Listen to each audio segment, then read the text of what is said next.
Hi guys, ayan guys, ang dami kong lemon binili. Ay, hindi pala akong bumili. Pinabili kasi guys, umiinom ako ng maligamgam na tubig sa umaga na with half lemon. Pag sa gabi, sobrang dami kong kain, umiinom ako ng tea with lemon. So, ayan ang aking tea.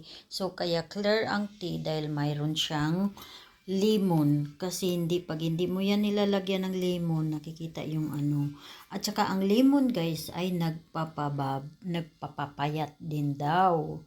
Kailangan pa, tapos prevents of kidney stones. Kailangan iinom kayo ng tubig na may lemon. Tapos cancer prevention. Tapos mayroon pa siya ng boost of immunity. Ayan. So kailangan guys ganito, huwag kayong mawalan ng lemon. So, dami. Sponsor lang naman ito guys. Thank you for watching.